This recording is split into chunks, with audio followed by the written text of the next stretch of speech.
ஓம் ஸ்ரீராம ராம ராமேதி ரமே ராமே மனோரமே சகசிரநாம தத்துல்யம் ஸ்ரீராம நாம வராணனே. உலகம் யாவையும் தாமுழா வாக்கலும் நிலைபெறுத்தலும் நீக்கலும் நீங்களா அழகிலா விளையாட்டுடையார் அவர் தலைவர் அன்னவர் சரண் நாங்களே. எத்திர எத்திர ரகுநாத கீர்த்தனம் தத்திர தத்திர கிருத்தமாஸ்தகாஞ்சலிம் வாஷ்பவாரி பரிபூர்ணலோச்சனம் மாருதிம் நமது ராட்சசாந்தகம். அஞ்சிலே ஒன்று பெற்றான் அஞ்சிலே ஒன்றைத் தாவி அஞ்சிலே ஒன்று ஆறாக ஆரியர்க்காக ஏகி அஞ்சிலே ஒன்று பெற்ற அணங்கைக் கண்டு அயலாரூரில் அஞ்சிலே ஒன்றை வைத்தான் அவன் எம்மை அழித்துக் காப்பான். இன்னைக்கு நம்ம கம்பராமாயணத்துல பாலகாண்டத்துல கார்முக படலத்துல 25வது பாடல் பார்க்க போறோம். நினைந்த முனி பகர்ந்த எலாம் நெறி உண்ணி அறிவனும் தன் புனைந்த சடை முடி துளக்கி போர் ஏற்றின் முகம் பார்த்தான் வனைந்தனைய திருமேனி வள்ளலும் மாதவத்தோன் நினைந்த எல்லாம் நினைந்து அந்த நெடுஞ்சிலையை நோக்கினான். இதுதான் பாட்டு. இப்ப நம்ம பதம் பிரிச்சு பொருள் பார்க்கலாம். முனி அந்த சதானந்த முனிவன் நினைந்து ஆலோசித்து பகர்ந்த எல்லாம் கூறியவற்றை எல்லாம் அறிவனும் ஞானியான கௌசிகனும் நெறி உண்ணி முறைப்படி சிந்தித்து தன் சடை புனைந்த முடி சதானந்தன் கூறிய சொல்லுக்கு உடன்பட்டதை குறிப்பிக்குமாறு அழகிய தன் ஜடைமுடியை துளக்கி அசைத்தவனாய் போர் ஏற்றின் போர் செய்ய வல்ல காளை போன்ற ராமனது முகம் பார்த்தான். முகத்தை இந்த வில்லை நீ முறிப்பாயாக என்னும் குறிப்பில் நோக்கினான். வனைந்ததனைய ஓவியத்தில் எழுதியது போன்ற திருமேனி வள்ளலும் திருமேனி பொலிவுள்ள இந்த ராமனும் மாதவத்தோன் பெருந்தவத்தை உடையவனான விஸ்வாமித்திரன் நினைந்த எல்லாம் எண்ணிய மனக்குறிப்பை எல்லாம் நினைந்து தானும் கருதி பிறகு அந்த நெடுஞ்சிலையை நோக்கினான். நெடிய அந்த சிவதனுசை பார்த்தான். இப்ப நம்ம இந்த பாட்டுல இருக்கக்கூடிய நயங்களை பார்க்கலாம். அதாவது இந்த பாடலின் மூலமாக கம்பர் சொல்ல வர்ற கருத்து என்னன்னா, இவ்வளவு நேரம் சதானந்த முனிவர் சீதையின் பிறப்பு, சிவதனுசின் வரலாறு, இது எல்லாத்தையும் எல்லார்கிட்டையும் சொல்லிட்டு வந்தார்ல. அப்படி சொல்லிவிட்டு வந்ததை எல்லாம் ஆமோதித்து கேட்டு தலையசைத்து பிறகு ராமனை பார்த்தான் விஸ்வாமித்திரன். விஸ்வாமித்திரனுடைய முகக்குறிப்பு அதை உணர்ந்த ராமன் வில்லில் நான் ஏற்றுவதற்காக எழுந்தான் அப்படின்னு சொல்ல வர்றாரு. இந்த இடத்துல நினைந்த முனி பகர்ந்த எல்லாம் நெறி உண்ணி அப்படின்னு வருது இல்ல. அவர் சொன்னது, அவர் ஆலோசிச்சது, அது எல்லாத்தையுமே உட்கொண்ட இது விஸ்வாமித்திரன் அப்படின்னு வருது இல்ல. அந்த இடத்துல விஸ்வாமித்திரன் தலையசைத்தார், அதுக்கு ஆமோதிக்கும் விதமாக கேட்டுக்கொண்டு சரி அப்படின்னு நம்ம தலையாட்டினார் அப்படின்னு சொல்றோம்ல. அதுக்கு கம்பர் பயன்படுத்தி இருக்கக்கூடிய வார்த்தை என்ன? அறிவனும் தன் புனைந்த ஜடைமுடி துளக்கி அப்படின்னு சொல்றாரு. எப்பவுமே ஒரு ஆமா அப்படின்னு சொல்லி கேட்கும் பொழுது நம்ம தலையசைத்தோம்னா தலை முன்னும் பின்னும் போகும்ல. அப்ப ஜடைமுடி, அவர் ஒரு பெரிய ரிஷி, அவரனுடைய ஜடாமுடி அது எப்படி அசையுது அப்படின்னு சொல்றதுக்கு என்ன வார்த்தை சொல்றாரு?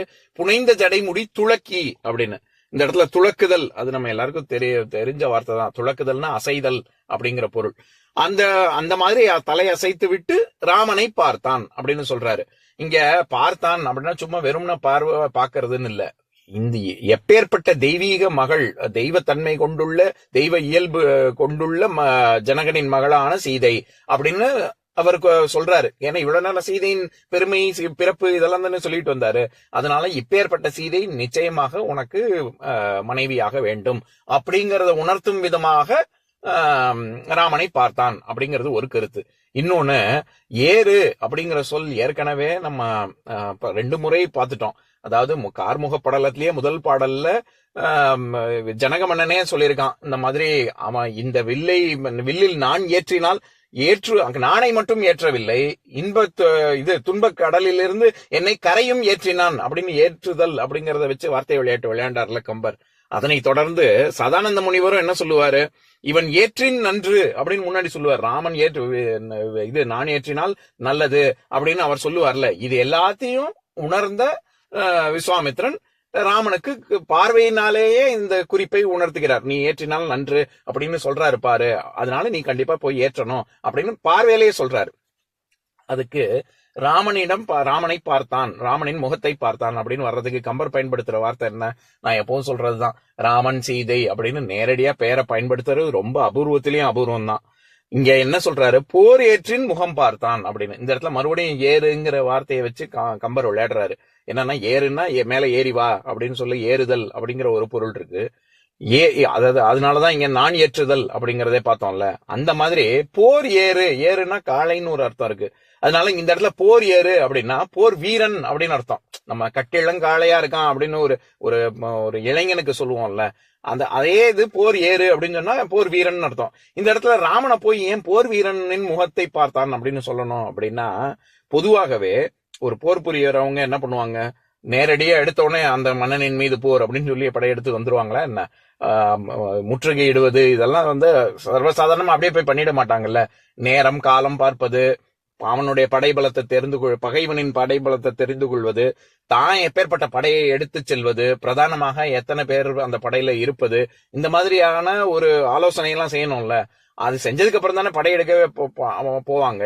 அந்த மாதிரி அது தானே இப்ப இந்த காலத்துல வார் ரூம் அப்படின்னு சொல்றாங்கல்ல, அந்த மாதிரி அதெல்லாம் செஞ்சு ஆலோசித்த பின் படையெடுப்பான். அந்த மாதிரி இந்த வில்லை நோக்கி இந்த வில்லை எந்த இடத்தில் பற்றி எடுப்பது அப்படிங்கிற ஆலோசனையை அவன் செய்தான் அப்படிங்கிற குறிப்பு வரணுங்கிறதுனாலதான் போர் ஏறு அப்படிங்கிற சொல் பயன்படுத்துறார். இது கம்பர் மட்டும் பயன்படுத்தல, ஏற்கனவே 4000 திவ்ய பிரபந்தத்துல திருமங்கை ஆழ்வாரினுடைய பாசுரத்திலையும் இதே மாதிரியான ஒரு வரி வருது. அதை படிக்கிறேன் கேளுங்க. அதாவது பெரிய திருமடல் அப்படிங்கிற பகுதியில 63வது பாசுரம். அதாவது பொதுவாக சங்க காலத்துல மடலேறுதல் அப்படின்னு சொல்லுவாங்க.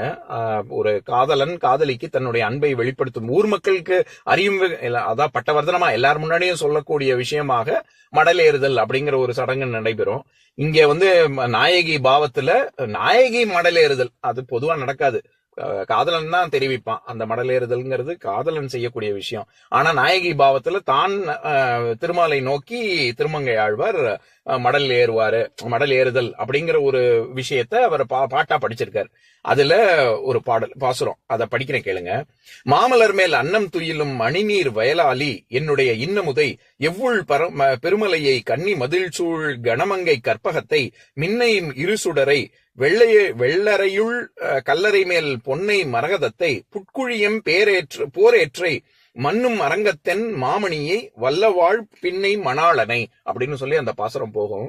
எதுக்கு சொல்ல வரேன், இங்க விஷ்ணு எப்பேற்பட்டவர் அப்படின்னு சொல்லி வரிசையா வர்ணிச்சுக்கிட்டே வர்றவரு, தாமரை மேல் வாழ்கின்ற மின்னல் போன்ற இடையுள்ள திருமகள் நாயகனே, திருவிண்ணகரில் தங்கமலை போன்று உறைந்திருப்பவனே, காவிரி நதி எப்படி ரத்னங்கள் எல்லாம் கொழித்து கொண்டு அடித்து கொண்டு வருமோ அப்பேற்பட்ட அழகு மிகுந்த திருக்குடந்தை அப்படிங்கிற இடத்துல பள்ளி கொண்டுள்ள ஆறா அமுதனே அப்படின்னு வரிசையா சொல்லிக்கிட்டே வர்றாரு. அதுல பொன்னை மரகதத்தை புட்குழியம் போரேற்றை அப்படின்னு சொல்றாருல, இந்த இடத்துல புட்குழி அதாவது திருப்புட்குழியில் வாசம் செய்யக்கூடிய போர் வீரனே அப்படின்னு சொல்லி திருமால வர்ணிப்பார்.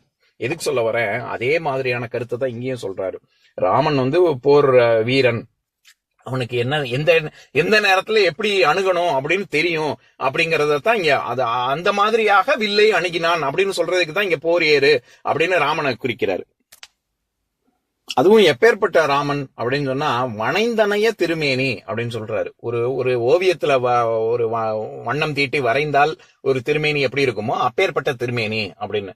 இப்ப நம்ம எப்பவும் சொல்றதுதான், நமக்கு வயோதிகம் மூப்பு எல்லாம் வரும், உடம்பு இன்னைக்கு இருக்கிற மாதிரி நாளைக்கு இருக்காது, தோல் சுருங்க ஆரம்பிக்கும், எல்லாம் இயல்பு தானே இது. ஆனா அப்படிப்பட்ட விஷயங்கள்லாம் ராமனுக்கு கிடையாது. எப்பொழுதுமே தேஜஸோடு இருப்பான் அப்படின்றதுனால ஒரு ஓவியம் வரைஞ்சா அது இன்னைக்கு பாக்குற மாதிரி தானே நாளைக்கு இருக்கும், கொஞ்சம் கொஞ்சமா சுருக்கம் தெரியுமா என்ன, அப்படிலாம் இல்ல.